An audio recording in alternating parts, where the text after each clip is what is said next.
이스라엘 백성들은 40년의 길고 험난한 광야 생활을 마치고 가나안을 코앞에 둔 모압 평지에 다다랐습니다. 하지만 이스라엘의 위대한 영도자 모세에게는 쓸쓸한 운명의 시간이 다가오고 있었죠. 과거 무리바 반석에서 하나님의 거룩함을 드러내지 못한 단 한 번의 분노 때문에 그는 약속의 땅에 들어갈 수 없다는 선고를 받은 상태였습니다. 하나님은 120세가 된 늙은 모세에게 너는 이 요단강을 건너지 못할 것이니 이제 산에 올라가 내 조상들에게로 돌아가라라고 말씀하셨습니다. 평생을 바쳐 200만 명의 고집스러운 백성들을 이끌어온 그에게 이 말씀은 참으로 야속하고도 뼈아픈 명령일 수 있었습니다. 하지만 모세는 원망이나 억울함 대신 자신의 사명이 여기까지임을 겸허히 받아들이는 진정한 리더의 품격을 보여주었습니다. 죽음을 직감한 모세는 자신의 억울함을 토로하는 대신 남겨질 백성들을 이끌 새로운 지도자를 세워달라고 하나님께 간절히 기도했습니다. 목자 없는 양떼처럼 이스라엘 백성들이 광야에서 방황하며 흩어질 것을 가장 깊이 염려한 것입니다. 끝까지 자신의 영광보다 백성의 안위를 먼저 생각하는 그의 모습은 참된 희생과 사랑의 결정체였습니다. 하나님의 응답을 받은 모세는 수백만 명의 이스라엘 백성들을 모두 모아놓고 그의 생애 마지막이자 가장 위대한 설교를 시작했습니다. 그는 지난 40년 동안 베풀어 주신 하나님의 은혜를 기억하고 가나안 땅에 들어가서도 절대 우상을 숭배하지 말라고 피를 토하듯 당부했죠. 이것이 바로 모세의 간절한 유언이자 성경에서 가장 감동적인 책으로 꼽히는 신명기의 거대한 내용입니다. 유언과도 같은 설교를 마친 모세는 백성들 앞으로 자신의 든든한 부관이었던 여호수아를 불렀습니다. 그리고 수많은 회중이 지켜보는 가운데 여호수아의 머리 위에 안수하며 그를 이스라엘의 새로운 최고 지도자로 공식 임명했죠. 영광스러운 권력의 세대교체가 그 어떤 암투나 피바람 없이 가장 거룩하고 평화롭게 이루어지는 순간이었습니다. 모세는 어깨가 무거워진 여호수아를 향해 강하고 담대하라. 여호와께서 너와 함께 하실 것이다. 라며 뜨겁게 격려했습니다. 자신의 시대가 저물고 후계자의 시대가 밝아오는 것을 기뻐하며 진심으로 축복하는 위대한 스승의 모습이었죠. 여호수아는 눈물을 삼키며 모세가 남긴 무거운 책임과 가나안 정복이라는 위대한 사명을 두 어깨에 짊어졌습니다. 모든 사명을 완수한 모세는 마지막으로 12지파를 일일이 축복한 뒤 발길을 돌려 홀로 고독한 산길을 오르기 시작했습니다. 아무도 그를 따라오지 못하게 한 채 늙은 지도자는 지팡이에 의지하여 모압 평지의 우뚝 솟은 험준한 느보산 정상을 향해 묵묵히 걸음을 옮겼습니다.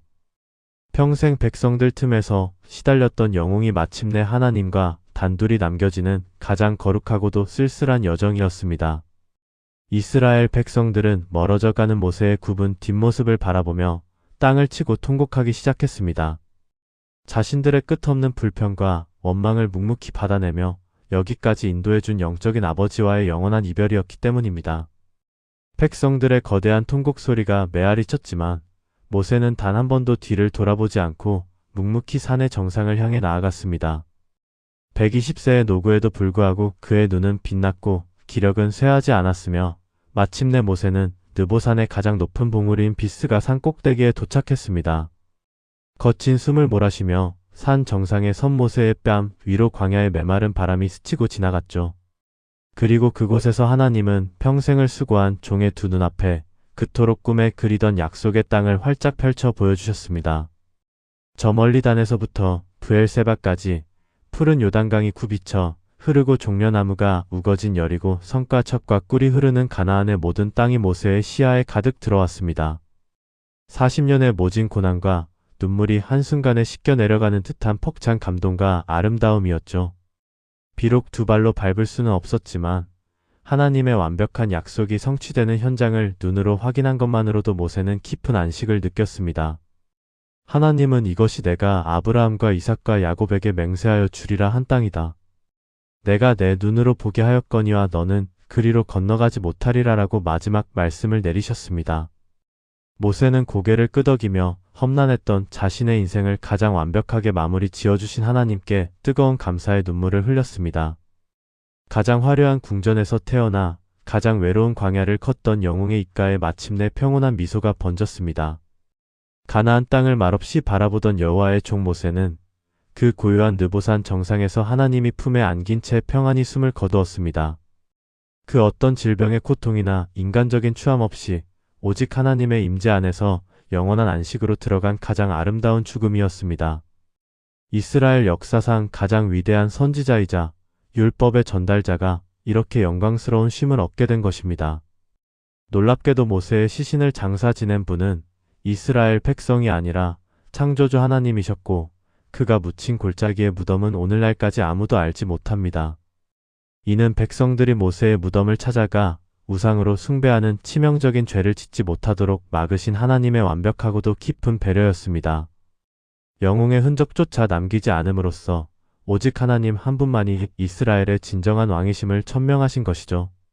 산 아래 모압 평지에 남겨진 이스라엘 백성들은 영적 아버지 모세를 잃은 슬픔에 30일 동안 밤낮으로 애곡하며 그의 죽음을 진심으로 애도했습니다. 그러나 그들의 통곡은 절망의 끝이 아니라 모세가 남겨둔 위대한 사명을 향해 나아가기 위한 숭고한 결단의 시간이었습니다. 슬픔의 시간이 끝난 후 이스라엘 백성들의 눈빛은 전과 다르게 강철처럼 단단해져 있었습니다.